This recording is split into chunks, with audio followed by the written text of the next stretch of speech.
Good morning students. आज हम बात करेंगे गुड्स के बारे में। गुड्स, इसे हिंदी में माल कहते हैं। Goods include all those items और things which are purchased for resale.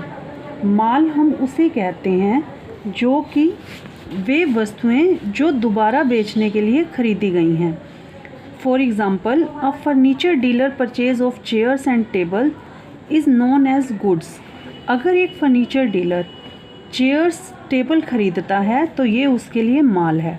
पर अगर एक कपड़े का व्यापारी ग्राहकों के बैठने के लिए चेयर खरीदता है तो ये उसके लिए संपत्ति कहलाएगी।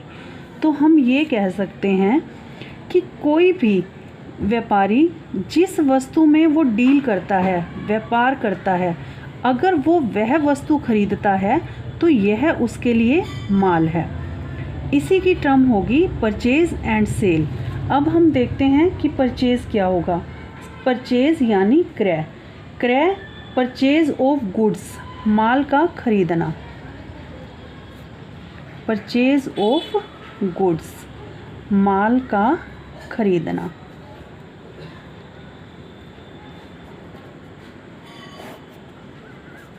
एक फर्नीचर विक्रेता है, फर्नीचर सेलर। वह अगर दुकान में बेचने के लिए फर्नीचर खरीदता है, chairs, sofa set, table etcetera खरीदता है तो यह माल है। इसे हम परचेज़ कहेंगे, माल का खरीदना। हम इसके लिए परचेज़ टर्म यूज़ करेंगे। ये कैश भी हो सकती है, कैश परचेज़ और क्रेडिट परचेज़।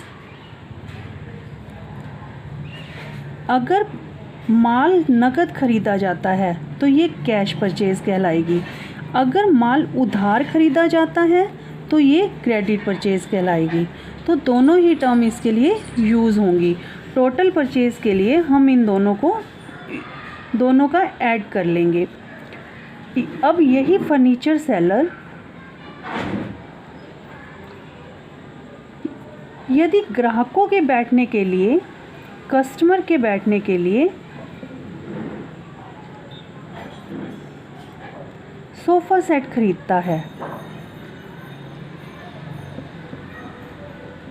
तो यह परचेज ऑफ एसेट्स कहलाएगा, यह माल नहीं कहलाएगा। माल नहीं कहलाएगा, गुड्स नहीं कहलाएगा, इसे हम गुड्स नहीं कहेंगे।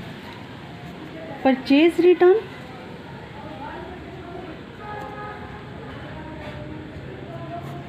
क्रय वापसी।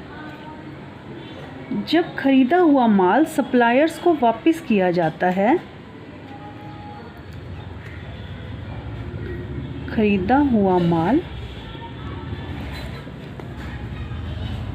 वापस किया जाता है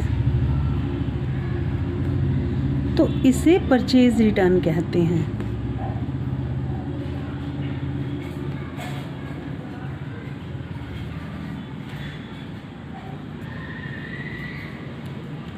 तो बच्चों, अब तक हमने यह सीखा कि माल किसे कहते हैं, गुड्स किसे कहते हैं। इन विच बिजनेसमैन इज़ डीलिंग, जिसमें बिजनेसमैन डील कर रहा है। जब गुड्स खरीदा जाता है तो हम इसके लिए परचेज टर्म यूज़ करेंगे। अब बात आती है सेल की।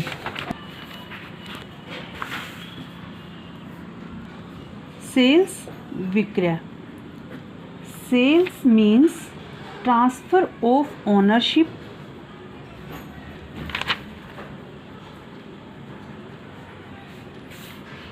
of goods or services to customer। ग्राहक को वस्तु या सेवाओं का स्वामित्व हस्तांतरित करना।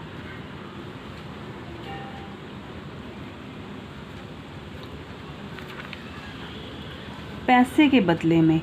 इसके बदले में वो हमें क्या देगा, मनी देगा।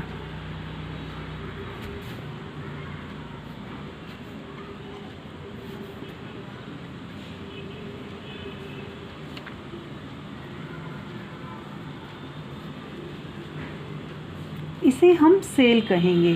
फॉर एग्ज़ाम्पल,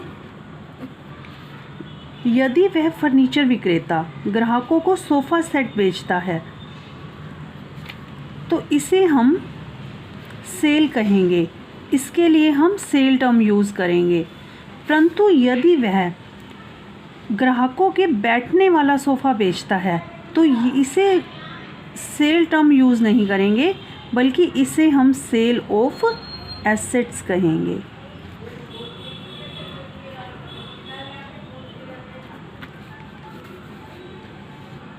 तो सेल टर्म जो है कभी भी सेल ऑफ एसेट्स के लिए यूज़ नहीं होती है। Never used for assets, only used for sale of goods. Cell return, क्रय वापसी। यदि ग्राहक विक्रय वापसी, यदि ग्राहक किसी भी कारण से माल वापस कर देता है, उसे पसंद नहीं आया या माल टूटा हुआ है, या फिर हमने रिटर्न बेसिस पर ही बेचा था कि ग्राहक इस शर्त पर माल ले गया था कि पसंद आएगा तो रख लूँगा, नहीं तो वापस कर दूँगा, तो इसे सेल रिटर्न कहते हैं। इसके लिए इसे रिटर्न इनवर्ड भी यूज़ करते हैं। इसके लिए टर्म रिटर्न इनवर्ड भी यूज़ करते हैं।